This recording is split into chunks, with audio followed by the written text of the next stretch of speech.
John Wayne Gacy's story begins like so many others. Born in 1942 in Chicago, he grew up in a working-class family with strict, often abusive parents. His father was an alcoholic, a man who belittled and beat his son, calling him weak, calling him worthless. Gacy longed for approval he would never truly get. His mother offered him comfort, but her protection could never fully shield him from the weight of his father's words. By all accounts, the seeds of resentment, anger, and shame were planted early in Gacy's life.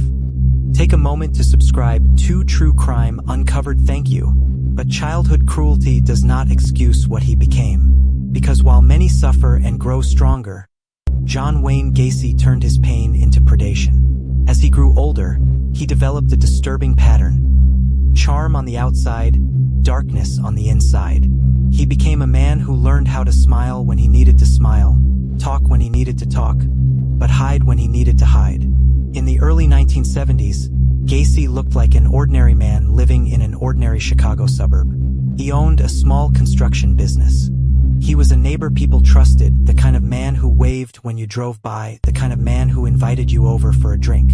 And when he dressed as Pogo the Clown for local children's parties, he became something of a neighborhood celebrity. But while children laughed at his painted face and adults saw him as a friendly community figure, inside his home something horrifying was happening. The disappearances started small.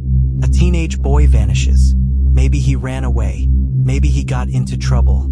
Police didn't always investigate deeply, because in those years, missing teenagers often fell through the cracks. Then another boy vanished, and another. Their families searched, begged, pleaded for answers, but the trail seemed cold every time.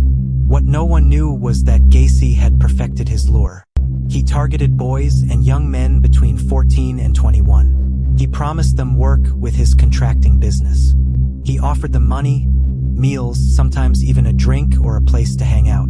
To a kid looking for opportunity or adventure, Gacy seemed trustworthy enough. But once inside his home, the mask dropped.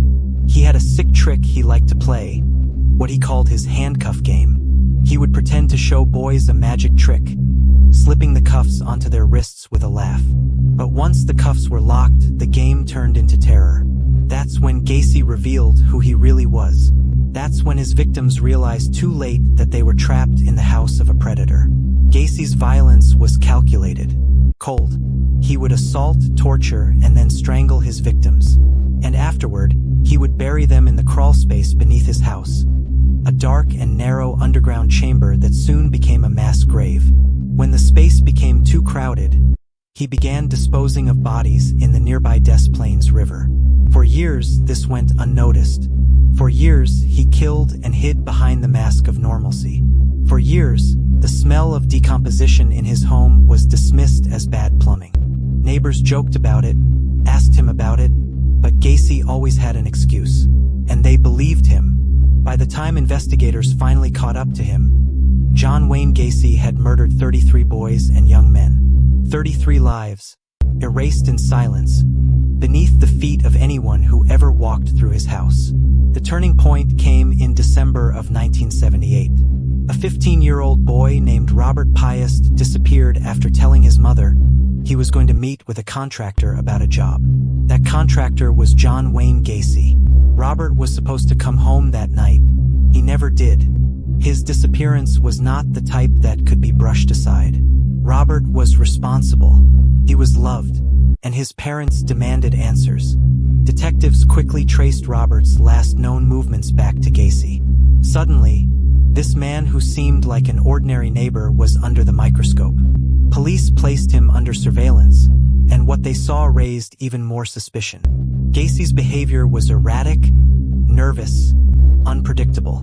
They dug into his past and uncovered something chilling. He had already served time years earlier for sexually assaulting a teenage boy. The pressure mounted. Investigators secured a search warrant and stepped inside Gacy's home. What they found was the beginning of a nightmare. Personal belongings from missing boys were scattered throughout. Class rings, IDs, clothing, all items that linked him to victims' families had never stopped searching for. And then there was the smell. Officers couldn't ignore it anymore. That foul, suffocating odor rising from beneath the floorboards was undeniable. When the crawlspace was finally opened, horror spilled into daylight. Body after body, buried in shallow graves. Investigators pulled out bones, decomposed remains, entire skeletons stacked in dirt. By the time the excavation was complete, 29 victims were uncovered beneath his home. For more had been found in the river. The trial that followed in 1980 was one of the most infamous in American history. Prosecutors laid out the evidence. 33 murders, each one cold and deliberate. They showed the jury how Gacy had lured boys, how he had used his clown persona, his contracting business, his lies. They brought in families of victims, who told stories of sons who never came home, of lives cut short without explanation. Gacy's defense tried to argue insanity. They claimed he wasn't in control of his actions. They painted him as a man split between personalities, one harmless, one monstrous. But the jury didn't buy it. The evidence was too overwhelming. The testimonies too damning. This wasn't the work of someone who didn't know what he was doing. This was the work of someone who knew exactly how to lure, how to deceive, how to kill. After just 2 hours of deliberation, the jury returned with a verdict. Guilty on all counts. John Wayne Gacy was sentenced to death. For years, he sat on death row. He painted pictures of clowns, sold his artwork, gave interviews where he denied and deflected blame. He became a grotesque celebrity, with people sending him letters, buying his paintings, and turning his evil into a macabre fascination. But for the families of his victims, nothing could erase the truth. Nothing could bring back the sons they lost. On May 10, 1994, John Wayne Gacy's time ran out. He was executed by lethal injection. His final words? "Kiss my ass." Even in death, he showed no remorse. And so the man who once danced as a clown, who once laughed with children, who once fooled a community, left the world as unrepentant as he had lived. But his story didn't end with his execution. The name John Wayne Gacy became a warning. He became the embodiment of evil hiding in plain sight. His crimes inspired fear of clowns, distrust of neighbors, and a chilling realization that sometimes the face of a killer is not shadowed, but smiling. Because that's the truth about John Wayne Gacy. He wasn't just a man in makeup. He wasn't just a clown. He was a predator disguised as everything safe and familiar. He turned his home into a graveyard. He turned laughter into screams. He turned trust into death. And for the families of 33 victims, he turned life into a nightmare that would never truly end. This is the case of John Wayne Gacy, a man who showed the world that evil doesn't always look like a monster in the dark. Sometimes it looks like your neighbor. Sometimes it smiles at you. Sometimes it wears a clown's face. This is True Crime Uncovered.